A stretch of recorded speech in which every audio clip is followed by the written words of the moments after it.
Dear Dr. Jordan, dear Professor Issing, dear ladies and gentlemen, dear colleagues of ETH Zurich. My name is Ulrich Weidmann. As Vice President for Human Resources and Infrastructures, I would like to welcome you on behalf of the Executive Board of ETH Zurich. Your event is a great honor for us because it further strengthens our close relationship between Swiss National Bank and ETH Zurich. This lecture takes place in the oldest building of ETH Zurich. Everything started almost here in 1855. But it was not until 1864 that ETH Zurich received really its first own building.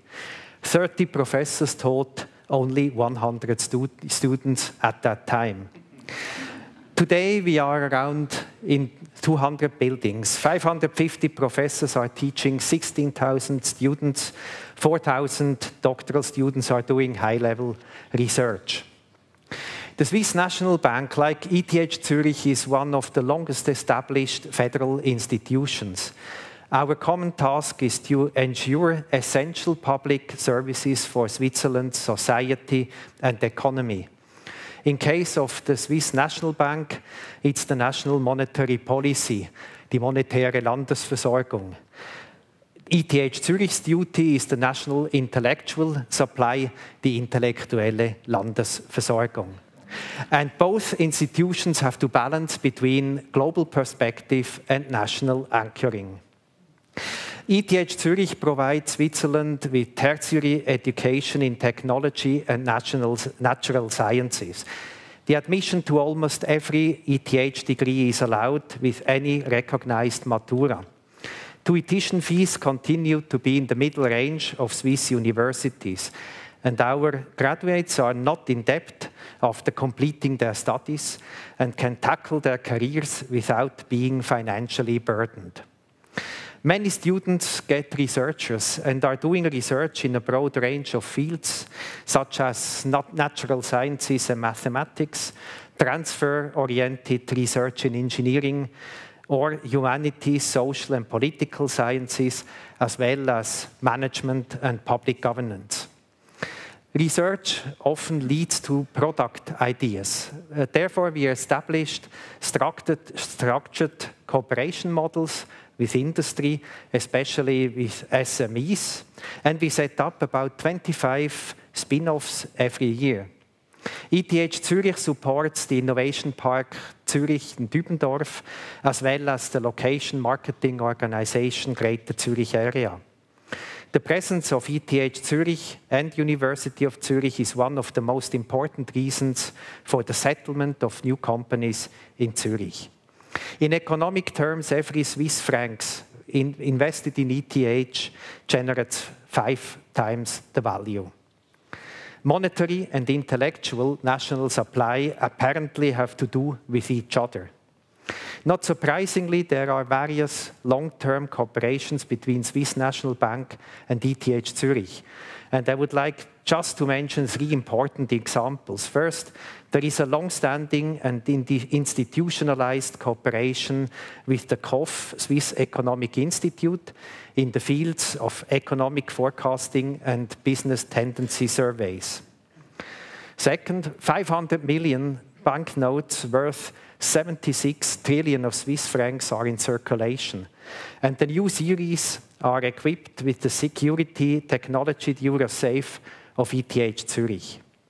And the third example, the cybersecurity science project is the first clean slate internet architecture designed to provide root control, failure isolation, and trust information for end-to-end communication. And we are very happy to have Swiss National Bank as a partner.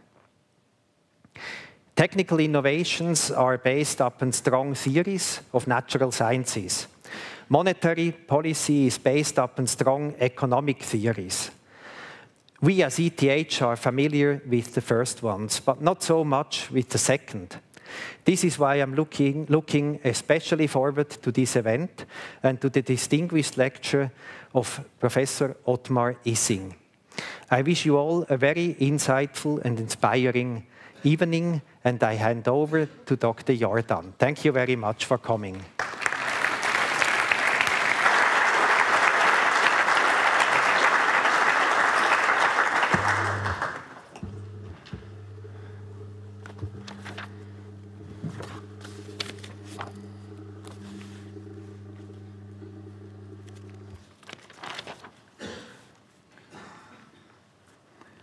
Ladies and gentlemen, I'm very pleased to welcome you all to the third Karl Brunner Distinguished Lecture.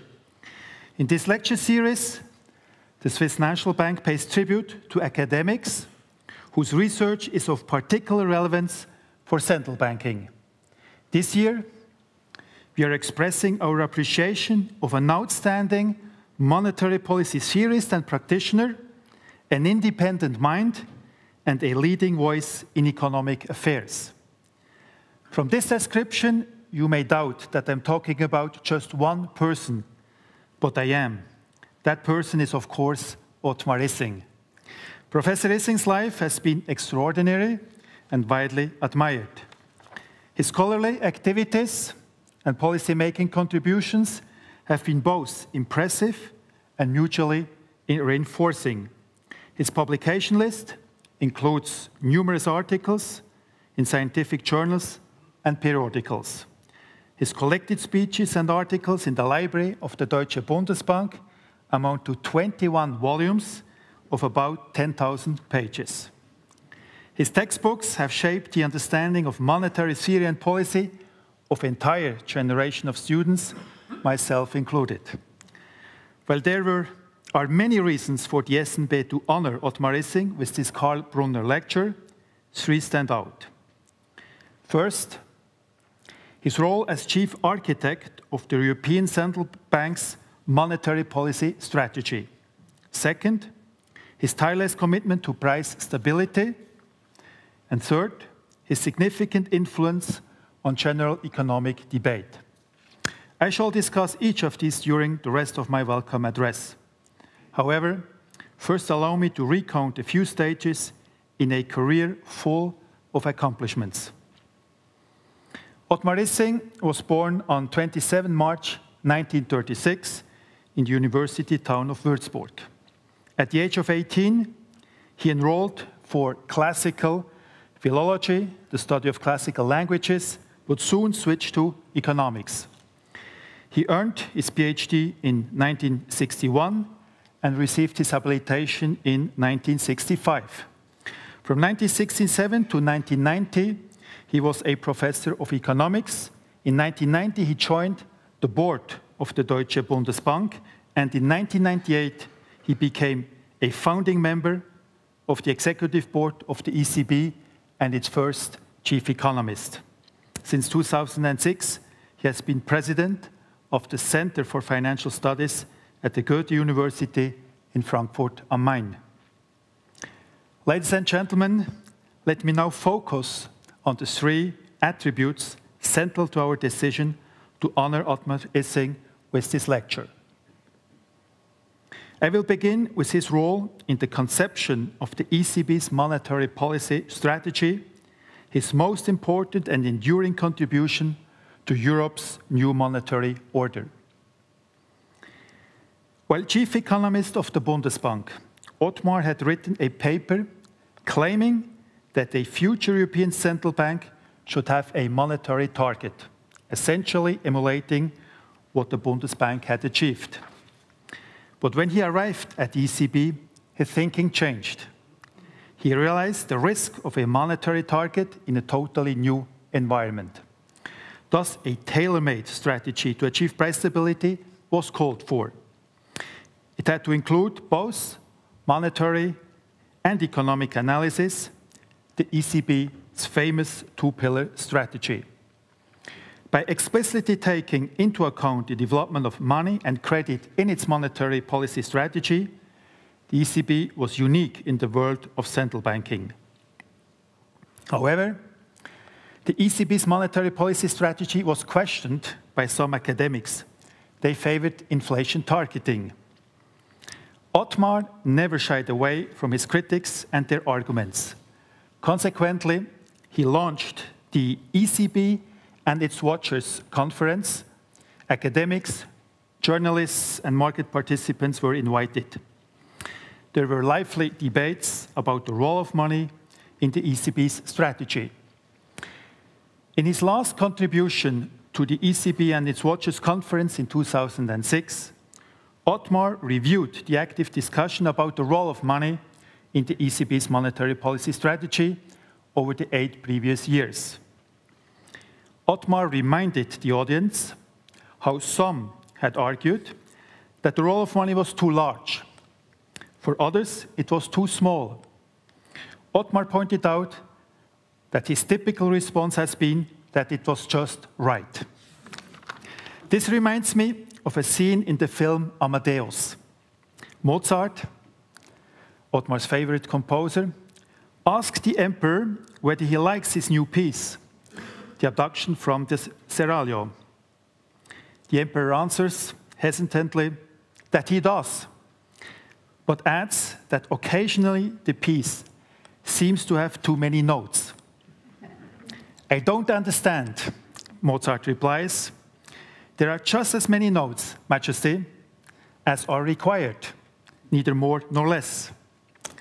Hence, while more or fewer notes would have impaired Mozart's harmony, more or less emphasis on money in the ECB strategy would have created monetary instability. The fact is that the development, implementation, and communication of the ECB's new monetary policy strategy went smoothly and successfully. This was a remarkable achievement, given the lack of data and the high uncertainty about the structure and functioning of a new and heterogeneous currency area. Ladies and gentlemen, allow me now to proceed to the second reason for paying tribute to Otmar, namely his commitment to price stability.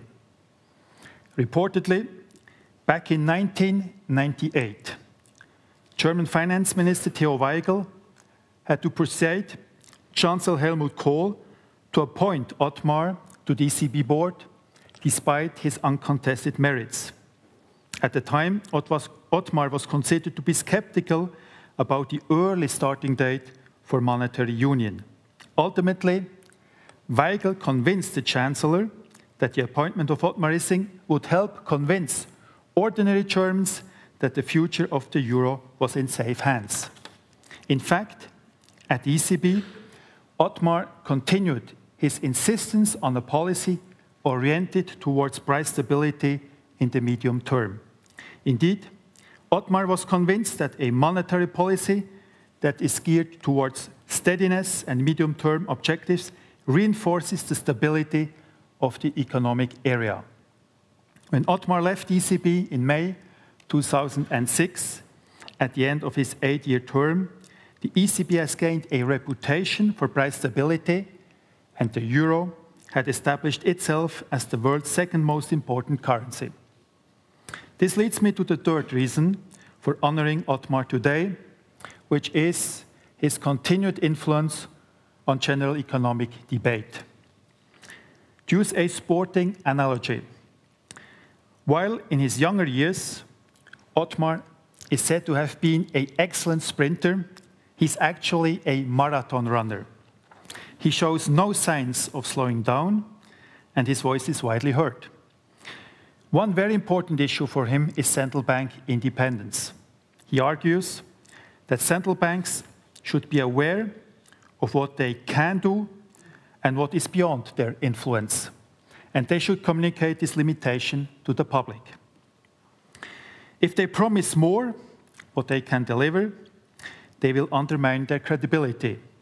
Otmar is particularly concerned about central banks taking on too many tasks for which they have no mandate. This puts their independence at risk. I completely agree. Central bank independence will only endure as long as the public is convinced of its benefits and trusts the central bank that the central bank is exercising its power responsibly.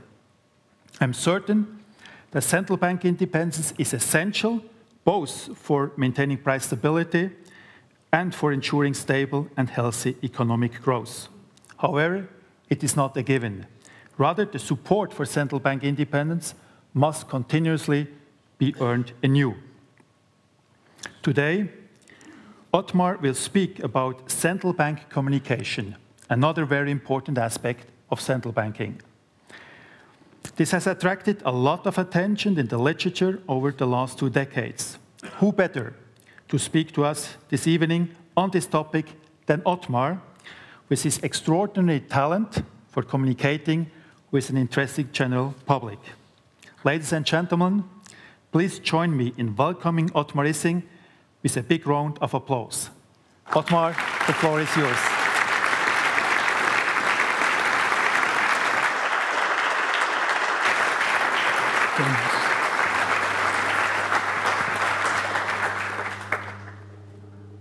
President Weidmann, thank you for your hospitality.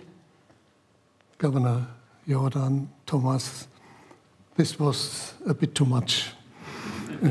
I've loved to listen to you, but I became nervous the longer you continued.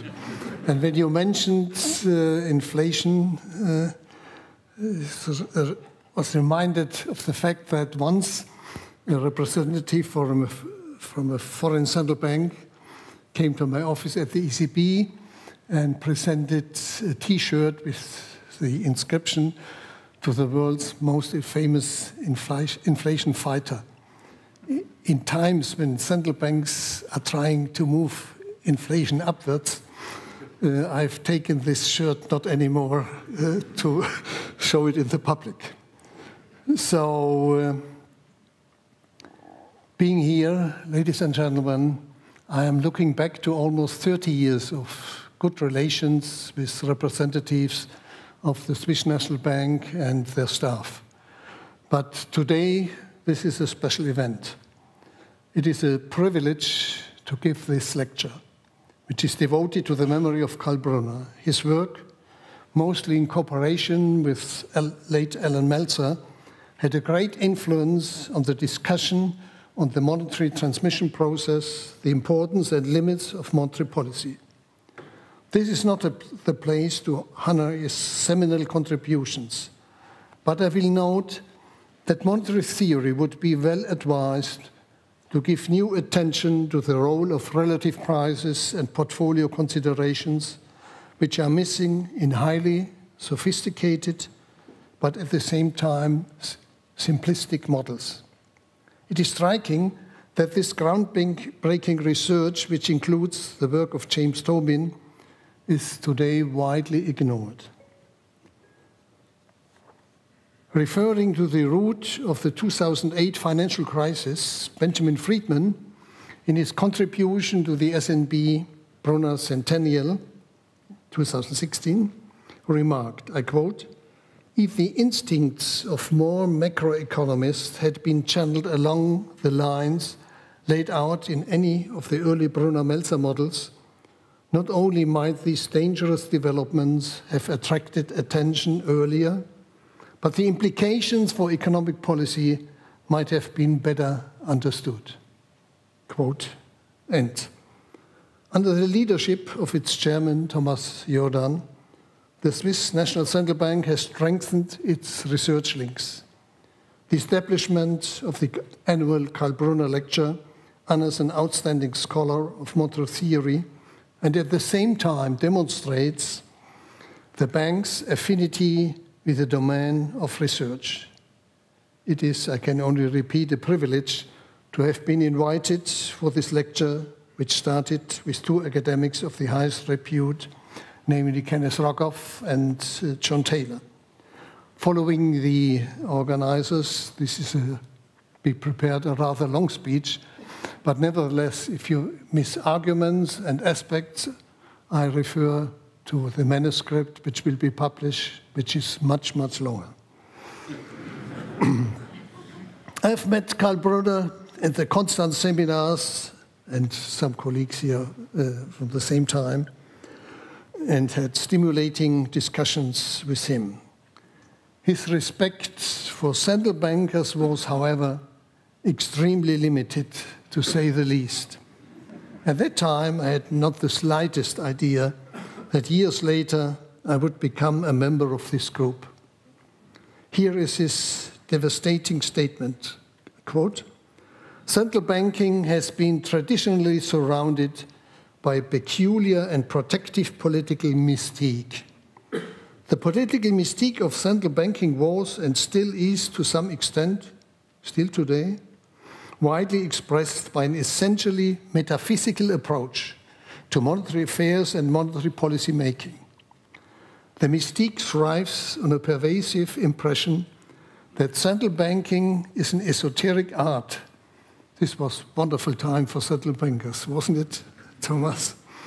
"Access to this art and its proper execution is confined to the initiated elite. The esoteric nature of art is moreover revealed by an inherent impossibility to articulate its insights in explicit and intelligible words and sentences. Communication," and here's a connection to my speech, "with the uninitiated breaks down." End of quote. Brunner's verdict, which might sound like a caricature of central banking, has been topped by reality in the past. Probably the most famous case was delivered by the Bank of England in the 1930s. At that time, the Bank of England, was seen as the epitome of reticence vis-à-vis the public and was subject to increasing criticism. As a consequence, a committee on finance and industry, the so-called Macmillan Committee, visited the bank. The Deputy Governor, Sir Ernest Harvey, defended the bank's position. Here are some parts of the dialogue. Committee member Gregory: "I should like to ask you, Sir Ernest, whether you have ever considered the possibility of the bank issuing an annual report on the lines of the annual report of the Federal Reserve of the US. Deputy Governor Harvey: "I confess I'm sometimes nervous at the thought of publication unless it is historical.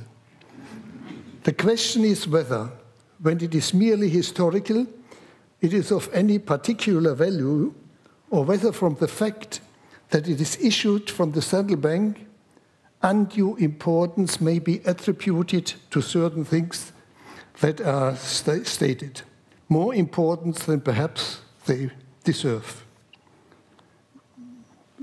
Shin came back to this thinking. Committee member Keynes: "Arising from Professor Gregory's question, is it a practice of the Bank of England never to explain what your policy is?" Harvey: "Well, I think it has been our practice to leave our actions to explain our policy." Keynes: "Or the reasons for policy?" Harvey: "It is a dangerous thing to start to give reasons."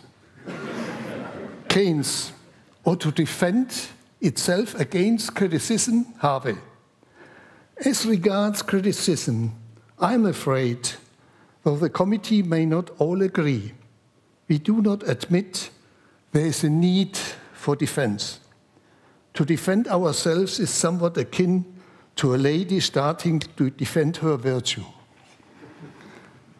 The whole, it's only part of a fascinating and sometimes funny conversation. To paraphrase a Roman proverb, times are changing and central banks are changing with them. This is nowhere more true than in moving from secretiveness to transparency. Active communication has become a favorite tool of most central banks. The so far most effective example was delivered by Mario Draghi, President of the European Central Bank, when on July 26 in 2012, he made his magical statement: "Within our mandate, the ECB is ready to do whatever it takes to preserve the euro. And believe me, it will be enough." These words were followed by the announcement of the OMT, the Outright Monetary Transaction Program. And immediately after Draghi's speech, Immediately, the spreads of 10-year government bonds for Spain, France, and Italy relative to Germany declined from the temporary peak to previous levels. Until today, not a single euro has been spent to intervene under this program.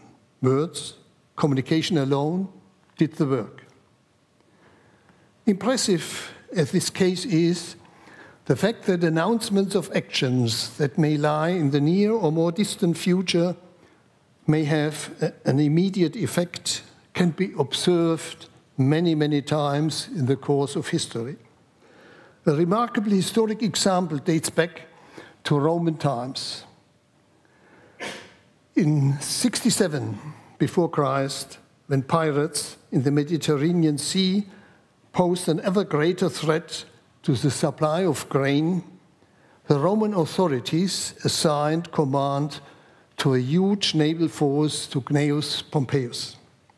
Pompeius delivered on his command and rid the sea of pirates within 40 days.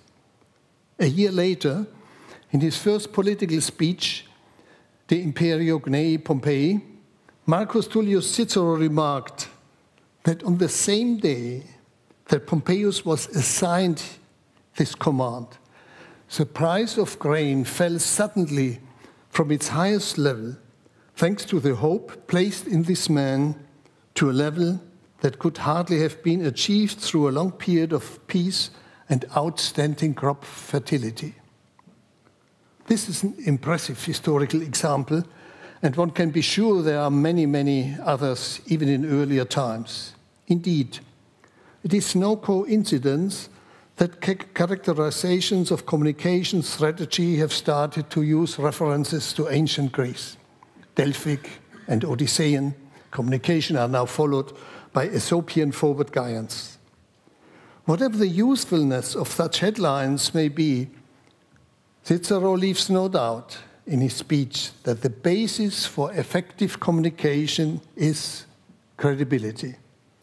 The announcement effect of the command for Pompeius was due to his reputation based on his delivery on previous commitments.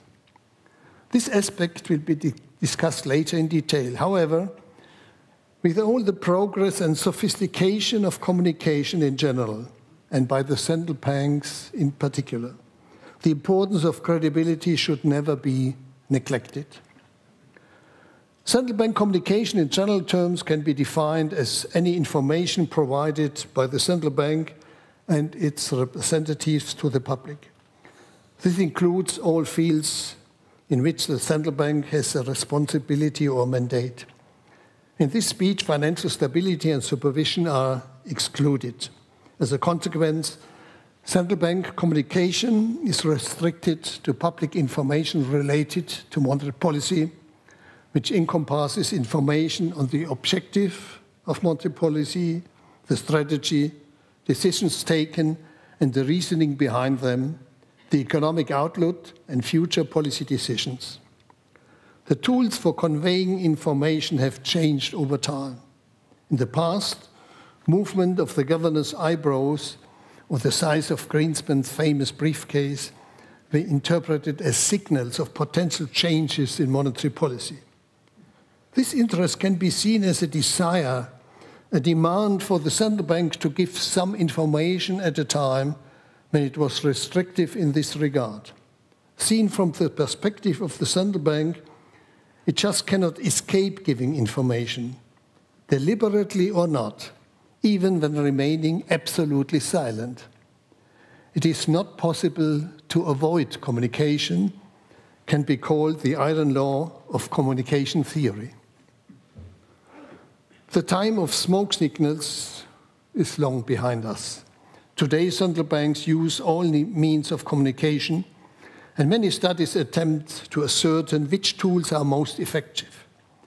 Unfortunately, TV is hardly appropriate for central bank communication. Televised press conferences of public statements would normally only be followed by specific groups such as bank economists and journalists. Should high central bank representatives participate in talk shows? Is the risk of getting into policy debates and giving misguided messages not too high? And appropriate communication via social media is difficult. Should Chairman Governor Jordan go on Twitter every 2 hours or so? I think the example given by the American president is not encouraging in this direction. The key goal of central bank communication is to make monetary policy more effective. The underlying philosophy or theory is that better informed actors, that is, better informed on the policy of the central bank, make better, more effective decisions. The focus is on guiding and anchoring expectations about future actions of the central bank. There are 2 more dimensions of central bank communication. Over time, the demand for transparency of public institutions has dramatically risen, and in many democratic countries has become a legal obligation.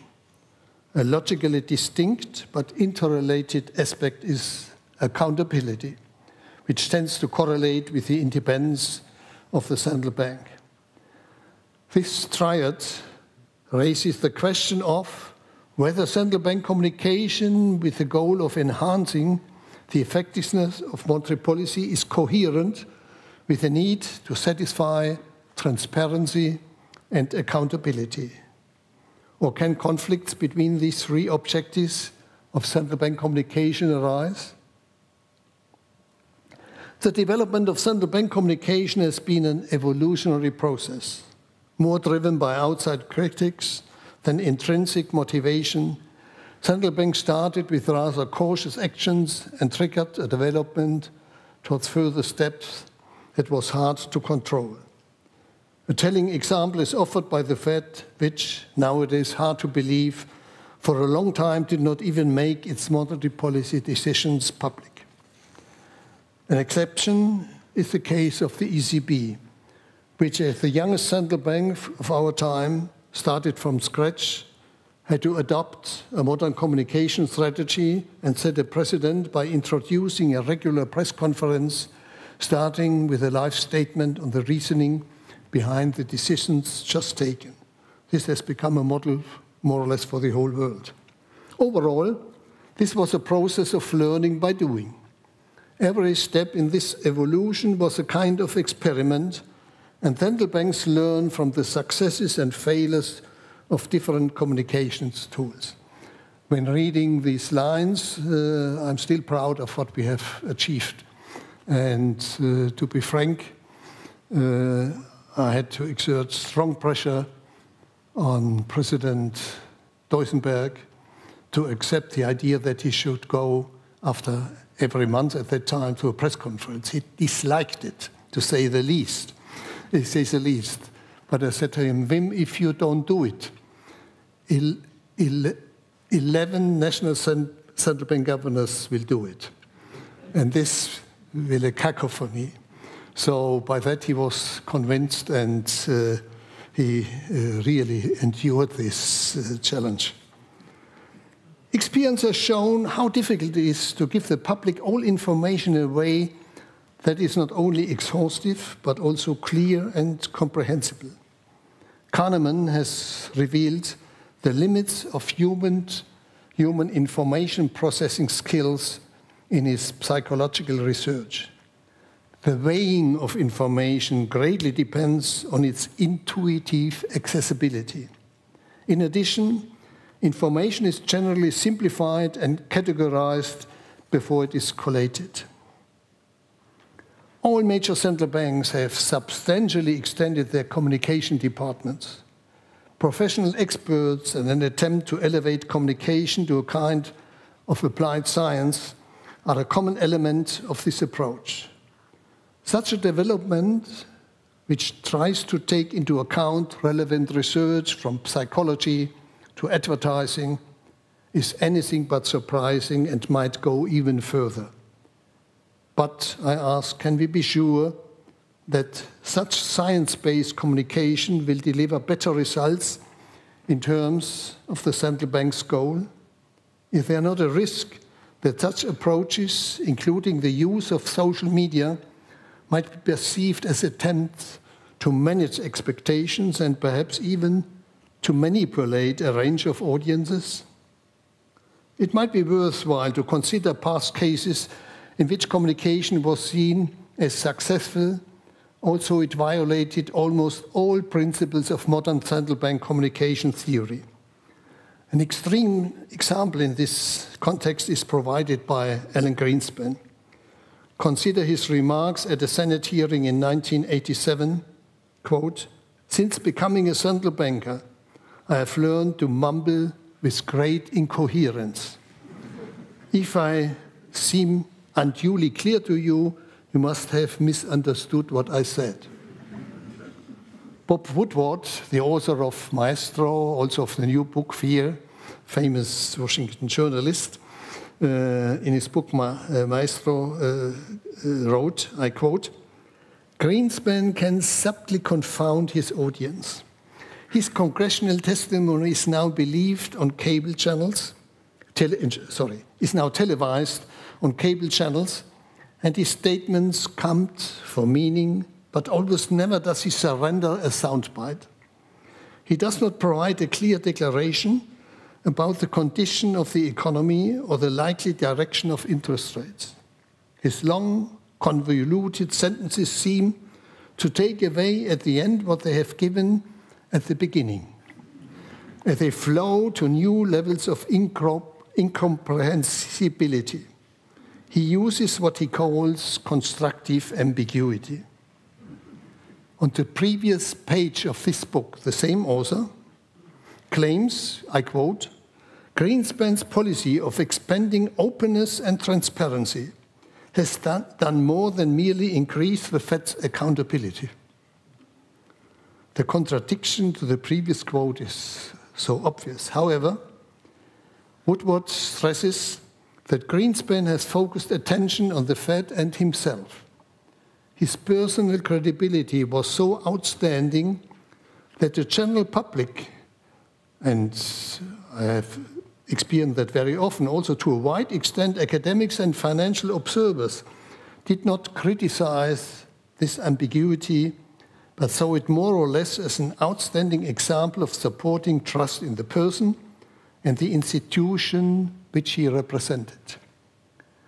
This example is mentioned not to claim that this could be a standard for communication, and times have changed anyway. However, Greenspan's case demonstrates, in my eyes, that even ambiguous, incomprehensible statements can successfully provide information provided that the sender disposes of undisputed credibility. This conclusion embodies a warning for overambitious attempts to make central bank communication a kind of applied science based on formal models. It will be interesting to see how progress in professional central bank communication can integrate reputational aspects. Does this imply limits to fine-tuning communication? How to combine trust in personalities with requests for modern communication? To what extent should the challenge of appropriate communication be a criterion when appointing a central bank governor? Ignoring these characteristics could negatively impact relations with markets and the general public. However, giving communication skills priority over knowledge and character might over time cause reputational damage to the central bank. The central bank, using its normal instruments, can only fix, as we know, the central bank interest rate and thereby control the very short end of the interest rate spectrum. Its influence on the long end depends on market expectations regarding future central bank decisions and their expected impact on inflation and the entire macroeconomic set of variables. Expectations are a key factor in the transmission of monetary policy to the economy. Woodward goes so far as to claim that very else little matters than expectations about policy. Nowadays, central banks use a whole battery of communication tools to explain their policy. Among those communication tools, a few are aimed at guiding market expectations about future monetary policy. In the past, surprising markets from time to time has been a tactic used by central banks to demonstrate who is the master of the game. To increase uncertainty, however, is hardly an appropriate measure. If actors in financial markets feel they are being misguided by the central bank and its communication, they will have lost money. As a consequence, there will be loud critics with strong support from at least some sections of the media. Central banks might therefore be tempted to avoid the risk and to signal their intentions in a way that is seen as a kind of unconditional commitment. In such a case, either the credibility of upholding such commitments comes into doubt if data and assessments change, a classic case of time inconsistency, or the appropriate monetary policy is compromised further down the road. Central bank communication developed in a long evolutionary process which mostly involved learning by doing rather than rational design. At the lower zero bound, traditional monetary policy instruments reached their limit. Together with quantitative easing, forward guidance has been seen as the proper reaction to this challenge, a large leap forward into previously steady evolution. Janet Yellen, former chair of the Fed, even sees forward guidance as a revolution in central bank communication. What is the essence of forward guidance? With forward guidance, I quote, "The central bank communicates not only about the current setting of monetary policy, but makes explicit statements about the future path of policy." For me, it is too early to come to a definitive conclusion about forward guidance as a specific form of central bank communication. I think the initial enthusiasm on this revolution in central bank communication has more or less disappeared. Departing from the lower zero bound will deprive forward guidance of its special necessity as the only remaining monetary policy instrument, as it is widely seen. In the end, the term forward guidance might remain, but the meaning will be reduced to the state of normal communication to guide expectations with the aim of making monetary policy more effective. This is a short summary of 30 pages in my paper. The central bank communicates with very different audiences, but financial markets are its most important target.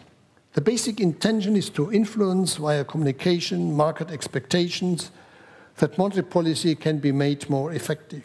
This is, however, for many reasons, a complex and demanding challenge. First of all, communication is not a one-way endeavor. The central bank not only influences financial markets, it also takes information from them. Morris and Shin have contributed to this decisively. Because of this mutual influence, information coming from markets is not pure market information, but is, I would call it, spoiled by the influence exerted by the central bank's communication. The consequence is a feedback loop. Samuelson, in a famous contribution, refers to the experience of a monkey who sees himself in a mirror for the first time. Accordingly, Samuelson, the chairman received from the market what the market heard the chairman saying before. I quote from a recent publication from Shin, "Central banks become echo chambers of their own making. The markets react to the central bank's communication, digest the signals, and transform the conjecture about future monetary policy into investment decisions. The consequences are reflected in financial variables, which enter the assessment of the central bank and can influence its policy decisions." For Jeremy Stein, QE3 illustrates the fact that the FOMC's reaction function has been shaped by market responses, and vice versa. It was not only evolving over time, but, I quote, "co-evolving along with the market belief." The consequences of that observation cannot be underestimated. Central bank communication with financial markets is a highly complex challenge. Financial markets are a key element in the transmission of monetary policy to the economy, employment, and prices. Reactions of actors in these markets are not only important for the impact of monetary policy decisions. At the same time, dissatisfaction in the market with central bank actions and communication will be expressed quickly and loudly.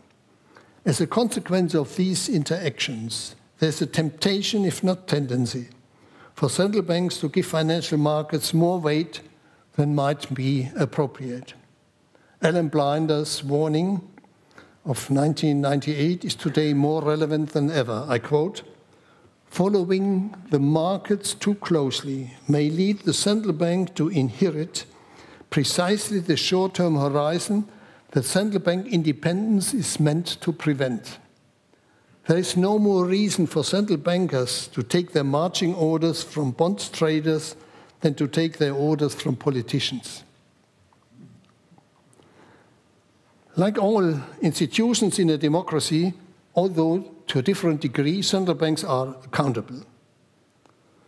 An accountable bank must give account, explain, and justify the actions or decisions taken against criteria of some kind and take responsibility for any fault or damage. Gotthard and Lastra in a publication of last year. Modern central banks are established by an act of the legislator and exert their powers according to the law and/or instructions by the government. This is also the legal basis for the appointment of the governor and board members and/or committees with executive power. Those legal acts provide the legitimacy of the central bank. Legitimacy pre-exists and is a requisite of accountability. Beyond this formal character, legitimacy is also based on support from the public. Legitimacy and accountability are interdependent. No legitimacy without accountability, no accountability without legitimacy. A central bank that is given full independence by the legislator, as in the case of the ECB, does not have to justify its actions and decisions within its mandates in a legal sense. In other words, these activities are not exposed and should not be exposed to judicial control.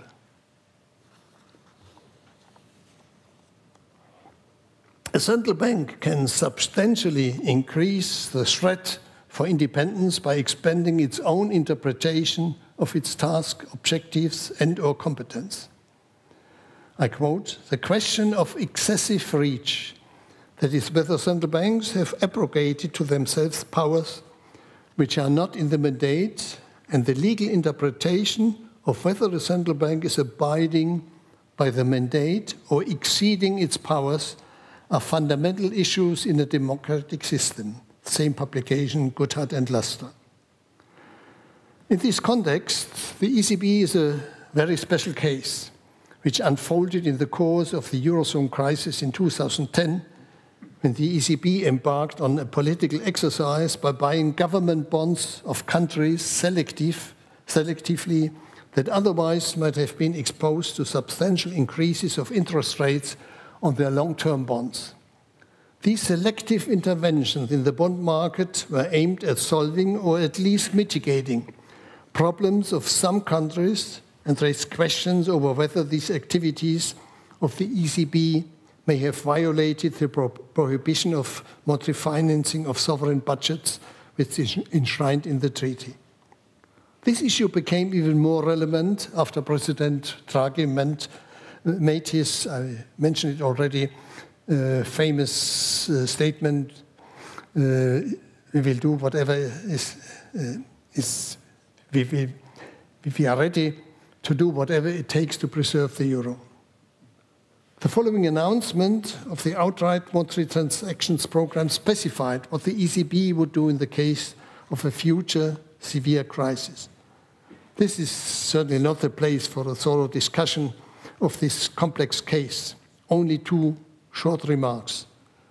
First, I'm not convinced by the argument of the ECB that OMT would just be applied to preserve the transmission mechanism of monetary policy. Second, the fact alone that this case was brought to court, to the German Constitutional Court and to the European Court of Justice, is already undermining the ECB's credibility.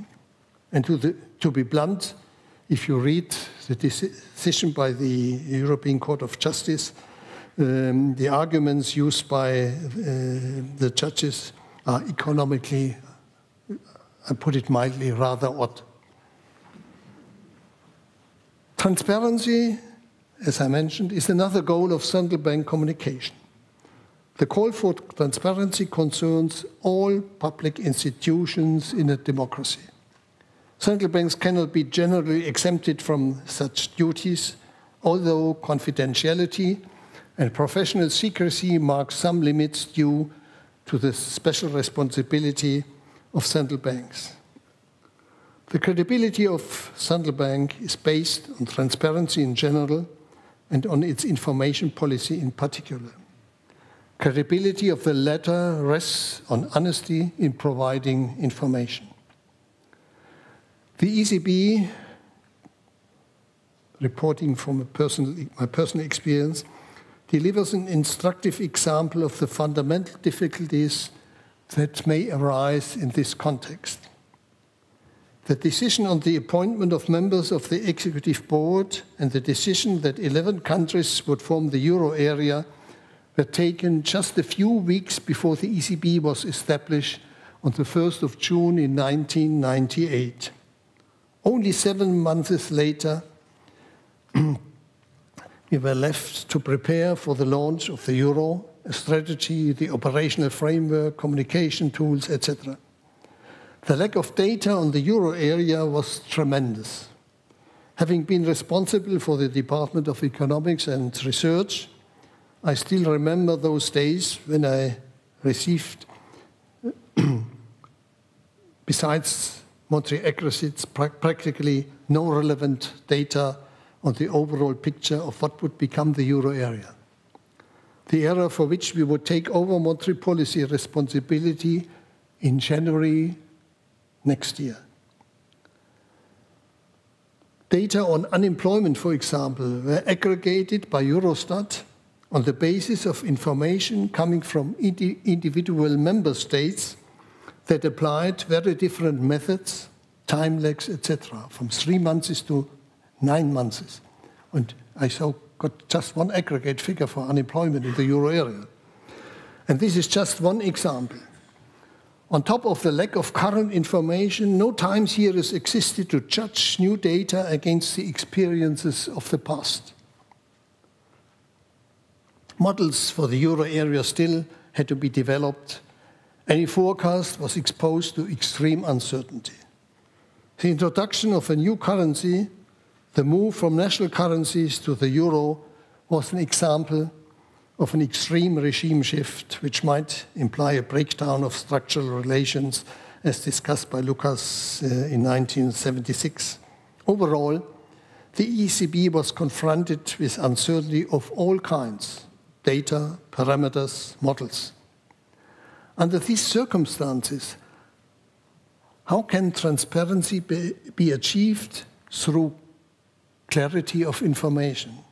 Would honesty not have demanded that the public be informed about how the ECB would have to start monetary policy for such a heterogeneous economic area under such a high degree of all kinds of uncertainty? How could a new central bank without any track record claim credibility? Being honest in a simple sense would have frightened the public by revealing information on all problems and would have spoiled the launch. The ECB chose the only promising way out of this dilemma by announcing a strategy a whole 10 weeks before the launch, including a number to aid understanding of the mandate to maintain price stability, an annual rate of below 2% to be achieved over the medium term. The strategy was presented as a robust approach appropriate for historically unique situation.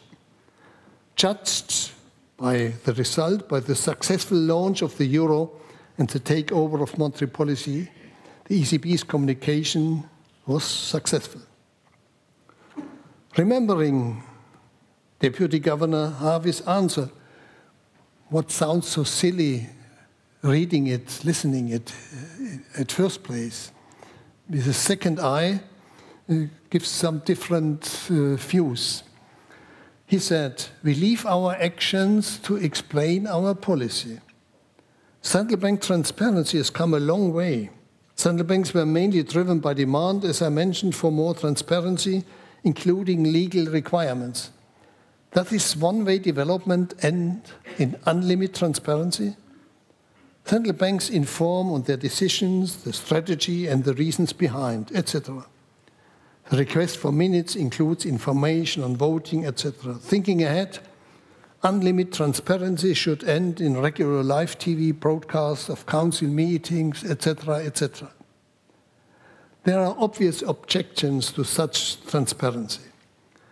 Discussions and pre-decisions would in this case shift outside the policy meetings. Yet, if one accepts the postulate of absolute unlimited transparency, the issue is simply one of legal enforceability. Pushed further, unlimited transparency would include information on all reasoning behind individual voting behavior. I think unlimited transparency is a mirage. More and more transparency might even backfire by overloading the public with information. This could be even used as a tactic by the central bank. By doing so, the central bank might fulfill formal requests for transparency, but violate the principle of clarity and honesty and the goal of making monetary policy more effective. There clearly exists a trade-off between the degree of transparency and other goals of communication. Not surprisingly, an empirical study shows that starting from a very low level, increasing transparency has strong positive effects, while these returns decrease as transparency is extended further, and I would not be surprised to see it in negative territory. The request for absolute, unlimited transparency has instinctive appeal, and any doubts raised against it are easily discarded as the intention to hide useful information from the public. Here, an episode comes into mind which happened in 1890, when Lady Wilberforce, wife of the Bishop of Worcester, learned of Charles Darwin's new theory. She is said to have exclaimed, "Descended from the apes, we, us, how awful. Let us hope that is not true. But if it is, let us pray that it will not become generally known."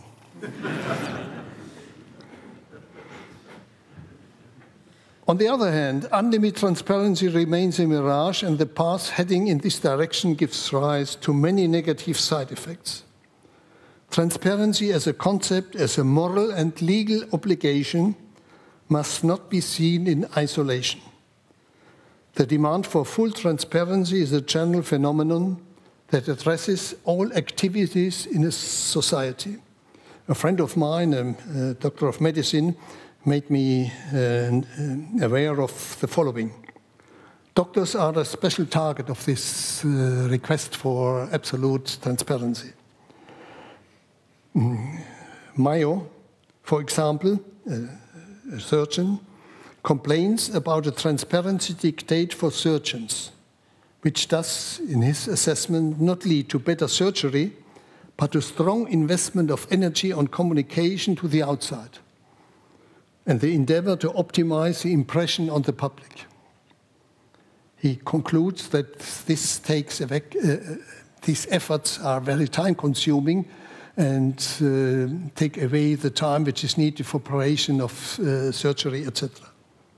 I think this can also be a risk for central banks. Transparency is an obligation in a democratic society to make an independent central bank accountable and contribute to the effectiveness of monetary policy.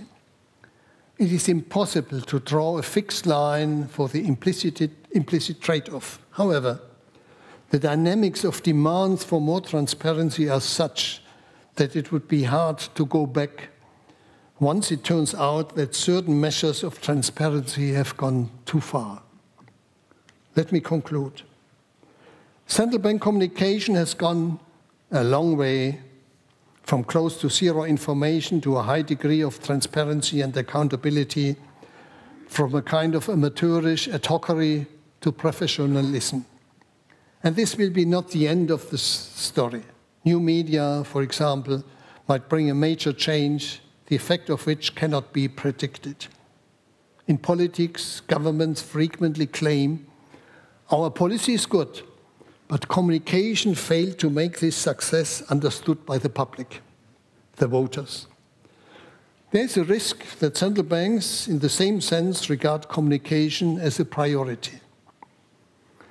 However, monetary policy must come first. The tail must not wag the dog. Expecting central banks to ever reach the general public in an all-encompassing way, using every information channel from town hall meetings to TV, in my mind, is an illusion. There are limits to this ambition. Ultimately, the general public can be only convinced by a monetary policy that delivers stable money. In times of low inflation, it is no easy task to keep the inflationary threat alive in people's mind. It's the same as with freedom. One gets used to it, takes this precious gift for granted, which undermines resistance to detrimental developments. Communication must not be blurred by all kinds of additional tasks and political considerations. The central message always must be, for us at the central bank, the stability of our currency always has priority. And monetary policy decisions must convince the people that the central bank will deliver on its mandate. Sound monetary policy and appropriate communication must go hand in hand. Matching deeds to words is the basis for credibility, a word by my friend Alan Blinder. Credibility on which the success of the central bank's actions and communication finally rests. Ladies and gentlemen, I thank you for your attention.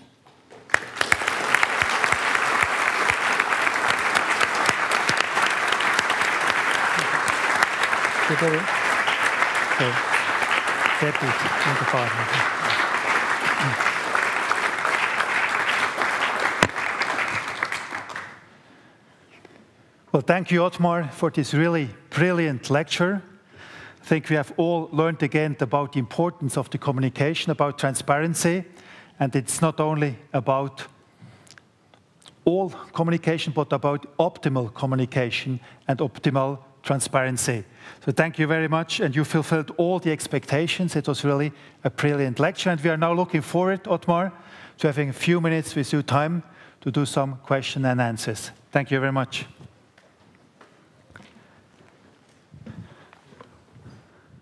Well, I would like to invite